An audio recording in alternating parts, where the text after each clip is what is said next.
नमस्कार दोस्तों, कैसे हैं आप सब? स्वागत है आप सभी का ई-शिक्षालय के यूट्यूब चैनल पे। दोस्तों मैं अभय, यहाँ पे 10th मैथ्स के एक सीरीज़ को स्टार्ट किया हूँ, जिसमें कुछ बच्चों के अभी हाल-फिलहाल में भी 27 अप्रैल को एक यूनिट टेस्ट होने वाला है, जिसके पॉइंट ऑफ व्यू से मैं चैप्टर 1 की एक्सरसाइज को काफ़ी अच्छे से करवा रहा हूँ। इसके अलावा मैंने चैप्टर 2 के भी थोड़े बहुत नोट्स करवाए हैं, जो हमारे यूट्यूब चैनल के playlist class 10th math with Abhay में मिल जाएगा। दोस्तों थोड़ा सा मैं अपने बारे में बतलाऊँ। दोस्तों मैं अभय बेसिकली बिहार से हूँ। मेरी क्वालिफिकेशन बीएससी है और इस प्रेजेंट में टाइम में मैं लक्ष्मी नगर दिल्ली में रहता हूँ। I am also a certified tutor of GuruQ tutors and also working as a guest teacher and home tutor. ठीक है, आप मुझे कॉन्टैक्ट के लिए मेरे ईमेल आईडी और मेरे फेसबुक पे आप मुझे सर्च कर सकते हैं। ठीक है, चलिए अब हम आते हैं 1.3 के क्वेश्चंस पे। दोस्तों 1.3 के अगर हम क्वेश्चन को देखते हैं तो 1.3 का जो क्वेश्चन है वो बेसिकली अगर मैं बात करूं तो इरेशनल नंबर से रिलेटेड है। ठीक है, जैसे पहला ही क्वेश्चन आप देख रहे हैं कि है prove that root 5 is an irrational number. ठीक है, तो ये काफ़ी अच्छा क्वेश्चन है, काफ़ी कंफ्यूजिंग क्वेश्चन है, काफ़ी इंपॉर्टेंट क्वेश्चन है। तो सबसे पहले आपको जानना है कि इरेशनल नंबर क्या होता है। इसकी मैंने एक बेसिक मैथ की इसी चैनल पर वीडियो डाली है, वहाँ पे मैंने इरेशनल नंबर को डिस्क्राइब किया है अच्छे से। चलिए यहाँ पे जान लेते हैं इरेशनल नंबर क्या है। देखिए इरेशनल नंबर को अगर हम जाने तो सिंपली अगर आपको कोई डेफिनेशन कहता है तो कहेगा number that is not rational. जो रैशनल नहीं है, ठीक है, वो क्या है, इरेशनल है। ठीक है, सिंपल सी फॉर्मूला है, जो रैशनल नहीं है वो। लेकिन ये एक समझने के लिए कंप्लीट नहीं है। अगर मैं समझने के लिए इसे थोड़ा और एलिबरेट करूँ तो मैं आपको कुछ एग्जांपल्स बताता हूँ। ठीक है, जैसे देखिए √2। ठीक है, ये इरेशनल नंबर है बिल्कुल, ये भी आप जानते होंगे, लेकिन ये क्यों इरेशनल नंबर है? ठीक है, √5 आपको सबको पता होगा कि रूट वाले नंबर इरेशनल होते हैं, लेकिन क्यों होते हैं? देखिए एक टर्म है नॉन रिपीटिंग, नॉन रिपीटिंग और नॉन टर्मिनेटिंग डेसिमल एक्सपेंशन। ठीक है, नॉन, ये आप जानते अगर होंगे तो आप इसे इजीली समझ जाएंगे। दोस्तों होता है नॉन रिपीटिंग और नॉन टर्मिनेटिंग डेसिमल एक्सप्रेशन जो होते हैं उनको इरेशनल नंबर बोलते हैं। अब मैं आप एग्जांपल लेकर के क्लियर करता हूँ तो आप लोगों को ज़्यादा समझ में आएगा। दोस्तों नॉन टर्मिनेटिंग और नॉन रिपीटिंग क्या होता है? तो सबसे पहले देखिए नॉन रिपीटिंग क्या होता है। देखिए आप देखिए 1.3 के ऊपर अगर रेकरिंग है तो ये क्या है, रैशनल नंबर है। ठीक है, बिल्कुल। तो ये क्या है, टर्मिनेटिंग है यार, ये रिपीटिंग, ये टर्मिनेटिंग नहीं, ये रिपीटिंग है। ठीक है, ये क्या, क्योंकि 3 3 3 3 3 रिपीट हो रहा है तो ये रिपीटिंग है, तो ये रैशनल है। लेकिन नॉन रिपीटिंग नंबर वो होते हैं जिसके डेसिमल एक्सपेंशन कुछ इस तरह के हैं, 1.1 2 3 4 5 6 डॉट। जैसे 20 पाई की जो एक्चुअल वैल्यू होती है वो भी कुछ ऐसे ही होती है। ठीक है, वो नॉन रिपीटिंग और नॉन टर्मिनेटिंग होती है, इसलिए उसको रैशनल माना गया है। ठीक है, तो 1.3 के ऊपर रेकरिंग ये क्या है, रैशनल है। लेकिन 1.2 3 4 5 6 ऐसे कुछ से कुछ बढ़ता ही जाएगा, ये है नॉन रिपीटिंग, नॉन टर्मिनेटिंग। तो इस तरह के एक्सप्रेशन को क्या कहते हैं, पाई बोलते हैं। तो अब आपको ये चीज़ जानना है कि √2 की जो वैल्यू है, √2 की जो वैल्यू है जिसको हम एक्चुअल अगर कैलकुलेटर में भी फाइंड करेंगे तो अगर कैलकुलेटर सही है तो वो आपको 1.414 इस तरह से कुछ बढ़ता ही डॉट डॉट डॉट डॉट करके शो करेगा। यानी कि ये क्या है, non repeating non terminating number, इसीलिए इसे इरेशनल बोलते हैं। अब तो इरेशनल मेरे ख्याल से क्लियर हो गया होगा। लेकिन यहाँ पे जो क्वेश्चन है उसे देखिए आप, इस क्वेश्चन में हमें प्रूव करना है कि √5 इरेशनल नंबर है। इसी तरह से आप √3 इरेशनल नंबर है, √4 इरेशनल नंबर, √4 नहीं √7, √5। तो इस तरह के सारे क्वेश्चन आप सेम कर सकते हैं। तो इसे करने का फॉर्मेट समझिए, इसे करने का तरीका समझिए। दोस्तों इस क्वेश्चन को जिस मेथड से करते हैं उस मेथड को बोलते हैं कंट्राडिक्शन मेथड। ठीक है, तो चलिए सॉल्यूशन समझने के लिए तैयार हो जाइए। सॉल्यूशन आप तो चाहें तो गूगल पे कहीं से मिल सकते हैं, लेकिन समझना is a work of teacher. तो आप समझने के लिए तैयार हो जाइए और सबसे पहले इसे हम सॉल्व कैसे करते हैं वो देखते हैं। देखिए दोस्तों, इसे सॉल्व करने के लिए हम सबसे पहले कंट्राडिक्शन मेथड मैंने बता दिया आपको। तो कंट्राडिक्शन होता क्या है आप ये एक बार समझ लीजिए और फटाफट करने का तरीका देखिए। चलिए देखिए, सबसे पहले हम क्या करते हैं कि ये प्रूफ करना है √5 इरेशनल है। तो कंट्राडिक्शन मेथड में हम क्या करते हैं, लिखेंगे लेट रूट 5 इज रैशनल। ठीक है, रूट 5 इज रैशनल। ठीक है, ये सबसे पहले एज्यूम करते हैं। देयरफॉर क्या हो जाएगा, root 5 equals to a upon b. ठीक है, यहाँ पे ए और बी क्या है, को प्राइम है, को प्राइम। अब देखिए को प्राइम क्या होता है, ये भी आपको जानना यहाँ पे बेहद जरूरी है। देखिए को प्राइम वो नंबर्स होते हैं जिनके एचसीएफ 1 होते हैं, यानी कि जिन दो नंबर में कुछ भी कॉमन ना हो, जैसे कि 2 और 4, 2 और 4 है, ये को प्राइम नहीं है क्योंकि 2 और 4 में 2 कॉमन है। तो केवल कॉमन हो तो 1 कॉमन हो, कुछ भी और दूसरा नंबर कॉमन नहीं होना चाहिए, उसी को को प्राइम बोलते हैं। ठीक है, तो चलिए हम यहाँ पे लिखेंगे root 5 equals to a by p, here a और बी को प्राइम। ठीक है, अब हम इसे सॉल्व करने क्या करते हैं, स्क्वायरिंग ऑन बोथ साइड करते हैं, स्क्वायर ऑन बोथ साइड। ठीक है, तो बोथ साइड जब इसके हम स्क्वायर करते हैं तो क्या हो जाएगा, ये रूट 5 का स्क्वायर और ये ए स्क्वायर अपॉन बी स्क्वायर। ठीक है, तो ये क्या हो जाएगा, रूट 5 का स्क्वायर होता है 5 equals to a square upon b square.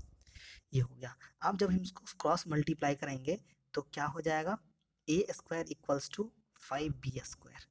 5 के नीचे में कुछ नहीं है तो 1 है, तो 1 को ए स्क्वायर से करेंगे और बी स्क्वायर को 5 से, तो a square equals to 5b square. देखिए ये जो है टर्म वो इम्पोर्टेंट है, क्यों इम्पोर्टेंट है वो मैं बताता हूँ। देखिए यहाँ पे जब ही हमको मिल गया a square equals to 5b square, तो इसका मतलब क्या हुआ, इसका मतलब क्या हुआ कि ए स्क्वायर इज, इसका मतलब ये हो गया कि ए स्क्वायर इज डिविजिबल बाई 5। इसका मतलब क्या होगा कि ए स्क्वायर 5 से डिविजिबल है। इसी क्लास में, इसी बुक में आप थ्योरम 1.3 को देखेंगे, तो अगर स्क्वायर अगर किसी नंबर से डिविजिबल है तो उसका स्क्वायर रूट भी डिविजिबल होता है। A square is divisible by 5, इसका मतलब क्या हो गया, a square is divisible by 5। Therefore क्या हो जाएगा, a is also divisible by 5। तो हमें ये भी मिल गया कि a is also divisible by 5। ठीक है, ये भी मिल गया। तो जब हमें, तो इसे हम इक्वेशन 1 मान लेते हैं, कंक्लूजन है एक तरह का ये, इसे इक्वेशन 1 मान लेते हैं क्योंकि आगे इसको हम कंपेयर करके समझेंगे। ठीक है, अब जब हमारे पास a square equals to 5b square मिल गया है, तो अब हम क्या कर सकते हैं, नाउ हम क्या करते हैं, let a equals to 5b square है ना, तो हमने 5b नहीं अब c मान लेते हैं। यहाँ पे c भी क्या है, c एक इंटीजर है, c एक integer, a equals to 5c, ये हम मान लेते हैं। ठीक है, कंक्लूजन 1 ध्यान से देखिएगा, यहाँ पे क्या मिला है, a इज डिविजिबल बाय 5, ये मिला है। ठीक है, जब a इक्वल्स टू हमें 5c हमने लेट कंसीडर कर लिया है, तो यहाँ से देखिए a स्क्वायर इक्वल्स टू क्या हो जाएगा भाई, a स्क्वायर इक्वल्स टू हो जाएगा 25c स्क्वायर, हो जाएगा ना 25c स्क्वायर। अब इस a स्क्वायर की वैल्यू 25c स्क्वायर, वो जो हमें इक्वेशन मिला था, ठीक है, उसमें पुट करेंगे। इक्वेशन क्या था, फिर से एक बार ध्यान से करिए, इक्वेशन था a square equals to 5b square, यही था। तो हम ए स्क्वायर की जगह पे क्या लिखेंगे, 25c square, 25c square equals to 5b square. देखिए इससे अब ये 5 और ये 25 कैंसिल हो जाएगा, तो क्या बचेगा 5, क्या बच जाएगा 5c square equals to b square. चलिए थोड़ा सा ये ड्राइंग टूल सही से वर्क नहीं करता कभी कभी। ठीक है, चलिए ऊपर इरेज करके हम लिखें इसे। देखिए यहाँ पे जब हमें 25 से 5 को कट कर दिया तो ये क्या मिल गया, हमें मिल गया 5c स्क्वायर, मिल गया 5c square equals to b square. इसका मतलब क्या हो गया, 5c square equals to b square, इसका मतलब हुआ कि ये बी स्क्वायर 5 से डिविजिबल है। ठीक है, लिखेंगे therefore b square is divisible by 5। ठीक है, आप कॉपी में भी लिखते चलिए मेरे साथ साथ ही, तो अच्छे से समझ आएगा। 5c square equals to b square, लिखेंगे therefore b square is divisible by 5, और ये बी भी होगा, therefore b is also divisible by 5, तो बी भी 5 से डिविजिबल होगा। देखिए इससे पहले हमें क्या मिल चुका है कंट्राडिक्शन 1 में, ऊपर देखिए कंट्राडिक्शन 1 में मिल चुका है a इज डिविजिबल बाय 5, और कंट्राडिक्शन 2 क्या मिल, सॉरी कंक्लूजन 2 क्या मिल गया, b इज डिविजिबल बाय 5। इसका मतलब जब a b को हमने कोप्राइम माना था तो दोनों 5 5 से डिविजिबल होना चाहिए, नहीं, दोनों 1, दोनों के बीच कोई फैक्टर नहीं, कॉमन फैक्टर नहीं होना चाहिए, चाहिए। को प्राइम का मतलब यही होता है। तो इस वजह से कंक्लूजन 1 और 2 में हमें देखने से क्या मिल रहा है कि ए भी 5 से डिविजिबल है, बी भी 5 से डिविजिबल है। इसका मतलब ए बी दोनों में क्या है, कुछ कॉमन है। और क्या है, तो कॉमन 5 है। और अगर 5 कॉमन है तो ये को प्राइम नहीं हुआ, तो हमारा एग्जाम्पशन गलत है। लेकिन ठीक है, तो अब ये करने के बाद हम क्या लिखेंगे, ये करने के बाद हम इसे क्लियर करेंगे और लिखेंगे देयरफॉर। देखिए ये दोनों कंक्लूजन था हमारा, जिसी से हमने निष्कर्ष निकाला और क्वेश्चन को अंजाम तक ले जाएंगे। तो लिखेंगे therefore by conclusion 1 and 2 we get that a contradiction occurs because of our assumption. Therefore, assumption is wrong. Assumption is wrong. क्या हो जाएगा ये, √5 is not rational. It is irrational proved. आया समझ नहीं आया, तो इस कंट्राडिक्शन के मेथड से इसे सोल्व करेंगे। देखिए सबसे पहले हमने क्या देखा कि भाई ए बी को प्राइम होना चाहिए, लेकिन ए 5 से डिविजिबल मिल गया, बी भी 5 से डिविजिबल मिल गया, तो को प्राइम नहीं हुआ ना। को प्राइम नहीं हुआ तो विरोधाभास हो जाता है, कंट्राडिक्शन हो जाता है, और कंट्राडिक्शन की वजह से हमारा एजम्पशन गलत हो जाता है। और इसे हम फिर क्या बोलते हैं कि नहीं, फिर जब हमारा एजम्पशन ही गलत हो गया तो भाई तब तो काम नहीं चलेगा, फिर ये रैशनल नहीं इरेशनल ही है, प्रूफ हो गया। तो ये क्वेश्चन 1 में √5 को ऐसे प्रूफ करते हैं। इसी तरह से √2, √3, √7, √11 सेम टू सेम लैंग्वेज लिखेंगे, बस √5 के जगह पे 2, 3, 7, 11 करके लिखेंगे, सेम सेम क्वेश्चन हो जाएगा, सेम वे में सॉल्व हो जाएगा। ठीक है, अब उसके बाद इसके दूसरे क्वेश्चन को देखिए, ये भी क्या है, इम्पोर्टेंट है और इसी तरीके से है और ये उससे ईजी है। देखिए दूसरा क्वेश्चन क्या है, प्रूव दैट √3 √5। इसमें क्या प्रूव करना है, 3 √5 इज इरेशनल। इसमें प्रूव करना है 3 √5 इज इरेशनल। देख लिया आपने क्वेश्चन अच्छे से, बिल्कुल। तो चलिए इसे हम क्या करते हैं, प्रूफ करते हैं। इसे प्रूफ करने के लिए हम कैसे करेंगे, इसमें भी हमें कंट्राडिक्शन ही करना है। ठीक है, तो सबसे पहले हम क्या करेंगे, लेट 3 + 2 √5 इज रैशनल, ये लेट कर लेंगे। Therefore 3 + 2 √5 = a/b। यहाँ पे ए बी क्या है, ए बी को प्राइम है, ए बी को प्राइम है। को प्राइम का मतलब कोई भी कॉमन नहीं होना चाहिए। चलिए अब इसको हम क्या करते हैं, क्रॉस मल्टीप्लाई करते हैं। तो a = क्या हो जाएगा, 3b + 2 √5। ठीक है, 3b को इधर ला लेते हैं, तो a - 3b = क्या हो जाएगा, 2 √5b। ठीक है, 2 √5b। देखिए 2 जो है इसे क्या करते हैं, इस तरफ ये मल्टीप्लाई में है 2 √5, तो 2 को इधर लाएंगे तो क्या हो जाएगा, a - 3b/2। ठीक है, =√5b। अब b को भी इधर ला लेंगे ना, तो सिंपल सी है बात कि b भी यहाँ से हट के ये 2b आ जाएगा, 3b, हाँ, a - 3b/2b =√5। देखिए यहाँ पे LHS और RHS दो टर्म बने हैं, तो RHS में √5 बचा है और LHS में a - 3b/2b बचा है, यानी ए बी बचा है। ए बी को प्राइम नंबर्स है, तो चलो ठीक है, नंबर से। तो देखिए इस इक्वेशन से हमें क्या मिलता है, इस इक्वेशन से क्या मिलता है, देखिए LHS में ए बी है और इंटीजर्स के फॉर्म में है, मतलब माइनस हो रहा है, नीचे में 2 से डिवाइड हो रहा है, तो ये कोई डेसिमल एक्सप्रेशन आएगा। ठीक है, तो ये क्या है, रैशनल नंबर है, लेफ्ट का पार्ट। ठीक है, कोई भी ऐसा टर्म नहीं दिख रहा जो इरेशनल टाइप हो, लेकिन राइट का जो पार्ट है √5 दैट इज इरेशनल नंबर ना, यस डेफिनेटली √5 अभी इरेशनल हमने प्रूफ भी किया है, तो ये इरेशनल नंबर है। तो हमें यहाँ से क्या मिल गया, ये लैंग्वेज लिखेंगे ऊपर में, तो ऊपर में लिखेंगे from this equation we get that LHS is rational but RHS is not rational। LHS is rational but RHS is not rational। देखिए therefore LHS equals to LHS not equals to RHS, तो contradiction हो गया।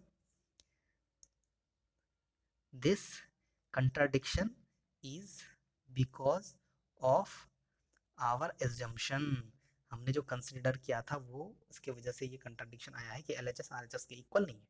तो LHS equal RHS के equal नहीं है contradiction की वजह से, जो हमने एजम्पशन किया है उसके वजह से, तो हम अपने एजम्पशन को गलत बोलेंगे। ठीक है, तो क्या लिखेंगे, therefore therefore therefore our assumption is wrong, our assumption is wrong. क्या हो जाएगा, ये क्वेश्चन में है 3+2√5, ठीक है, 2√5 is irrational, it is not rational number, ये हमें प्रूव्ड हो गया। आया समझ कि नहीं आया? तो ये कंट्राडिक्शन मेथड से ऐसे सॉल्व करते हैं। तो कहीं ना कहीं फर्स्ट क्वेश्चन समझना आपके लिए ज़्यादा इंपॉर्टेंट था, फिर सेकंड को उसी के बेस पे कर लेंगे। अब देखिए क्वेश्चन नंबर 3 को भी ध्यान से देखिए, अब सारे के सारे क्वेश्चन सेम है, फर्स्ट क्वेश्चन को ही ज़्यादा समझाना था, बताना था। अब क्वेश्चन नंबर 3 भी देखिए सेम है, यहाँ पे 3 के पार्ट हैं इसके, और तीनों में प्रूफ करना है इरेशनल है, इरेशनल है, इरेशनल है। देखिए ये जो फर्स्ट पार्ट है 1/√2, इसे बिल्कुल जो फर्स्ट क्वेश्चन किया है उस मेथड से कर लेंगे, सेकंड भी कुछ वैसा ही है, थर्ड भी कुछ ऐसा ही है। ठीक है, तो हम इसमें ये सेकंड वाला पार्ट आपको करके दिखाता हूँ, ज़्यादा इंपॉर्टेंट है। ठीक है, चलिए करते हैं सेकंड वाले पार्ट को। ये सेकंड क्वेश्चन में 7√5 को हमें प्रूफ करना है इरेशनल है। लिखेंगे लेट 7√5 इज रैशनल नंबर, हमने लेट कर लिया। देयरफॉर क्या हो जाएगा, 7√5 equals to a upon b, here A B क्या है, आर को प्राइम, ए बी क्या है, को प्राइम है। अब जब हम इसे क्रॉस मल्टीप्लाई करेंगे तो a इक्वल्स टू 7√5b मिल जाएगा, है ना। अब हम देखिए क्या करते हैं, बिल्कुल 7b को लेफ्ट, देखिए ये 7 और 20 के साथ मल्टीप्लाई है ना, लेफ्ट में शिफ्ट करते हैं इसे, तो a upon 7b equals to √5 मिल गया। ये एक LHS और RHS के टर्म में मिल गया है। तो यही काम यहाँ पे इस इक्वेशन को अब ध्यान से देखेंगे, इसे कंपेरिजन करेंगे, काम खत्म हो जाएगा। देखिए ये क्या है, इक्वेशन 1 में LHS में क्या है, 7a अपॉन 7b, और RHS में √5। तो लिखेंगे हियर LHS, यहाँ पे LHS क्या है, LHS equals to rational, but RHS is not rational. ये √5 है तो रैशनल कहाँ से होगा, therefore LHS equals to not RHS, so contradiction occurs because of our assumption, so our assumption is wrong। बिल्कुल ये लाइन लिखेंगे, so our assumption is wrong, therefore क्या, therefore लिखेंगे therefore 7 जो भी है लिखेंगे, therefore 7√5 is not rational, it is irrational, proved। आया समझ नहीं आया? तो एक क्वेश्चन करने के बाद सारे क्वेश्चन को इसी फॉर्मेट पे करते जाना है। ठीक है, 1/√2 भी कुछ ऐसे ही करना है। चलिए, एक बच्चे ने पूछा था इसीलिए इसको भी करवा ही देता हूँ। ठीक है, फटाफट चलिए ध्यान से आप लोग देखते जाइए, थोड़े बहुत कॉपी पे नोट भी करते जाइए, नहीं तो सॉल्यूशन मैं व्हाट्सएप ग्रुप में फिर भेजता ही हूँ, डिटेल सॉल्यूशन बढ़िया से PDF फॉर्म में, और ये चीज़ मैं समझाने के लिए यहाँ पे अच्छे से करता हूँ। देखिए लिखेंगे लेट 1/√2 इज रैशनल, हमने ये कंसीडर कर लिया क्योंकि हमें प्रूफ करना है इरेशनल। ठीक है, देयरफॉर क्या होगा, 1/√2 equals to a upon b, यहाँ पे ए बी क्या है, को प्राइम है। तो ये क्रॉस मल्टीप्लाई करेंगे तो √2a इक्वल्स टू b, ठीक है, √2a इक्वल्स टू b। देखिए अब a को उस तरफ सीट शिफ्ट कर लेंगे तो √2 equals to b upon a। तो देखिए ये इक्वेशन मिल गया, इस इक्वेशन में LHS में √2 है, RHS में b अपॉन a है। तो फिर भी यहाँ पे भी वही बात, LHS क्या है, √2 क्या है, रैशनल है कि इरेशनल, बताइए। √2 is irrational, as we all know that √2 is irrational। why √2 is irrational, because √2 की जो वैल्यू होती है वो नॉन टर्मिनेटिंग रिपीटिंग आती है। ठीक है, लिखेंगे here LHS equals to √2 equals to irrational, और RHS equals to b/a equals to rational. So LHS equals to not RHS, LHS और RHS इक्वल नहीं हुआ, सो ये एक कंट्रडिक्शन है, ये एक विरोधाभास है। और ये किस वजह से है, because of our assumption there is a contradiction that LHS equals to not RHS। Therefore our assumption is wrong. तो हमारा एजम्पशन रॉन्ग हो गया ना, क्योंकि LHS RHS के इक्वल होना चाहिए, लेकिन ये हो नहीं रहा, तो हमारा एजम्पशन रॉन्ग की वजह से ही तो ये हो रहा है। यस, तो our assumption is wrong, therefore 1/√2 is not rational, it is irrational proofed. आया समझ की नहीं है? तो ये सारे क्वेश्चंस को मैंने आपको समझाने की कोशिश करी है अच्छे तरीके से। कंट्राडिक्शन लॉजिक से इसे एज्यूम करेंगे, फिर इसको एक्सप्लेन करके ख़त्म कर देंगे। दोस्तों, इस में अभी जो है वो थर्ड क्वेश्चन का एक पार्ट बाकी है, थर्ड पार्ट, वो आप ट्राई कीजिएगा, ठीक है, और इसके एग्जाम्पल के क्वेश्चन भी ट्राई कीजिएगा। कुछ भी डाउट हो तो कमेंट सेक्शन में ज़रूर बताइएगा, ठीक है। वीडियो को यहीं पे कंप्लीट करते हैं। अगर आपने अभी तक इस चैनल को सब्सक्राइब नहीं किया है तो चैनल को सब्सक्राइब कीजिए और इसके प्लेलिस्ट को विजिट कीजिए, आपको बहुत अच्छी जानकारी मिलेगी। Thank you for watching.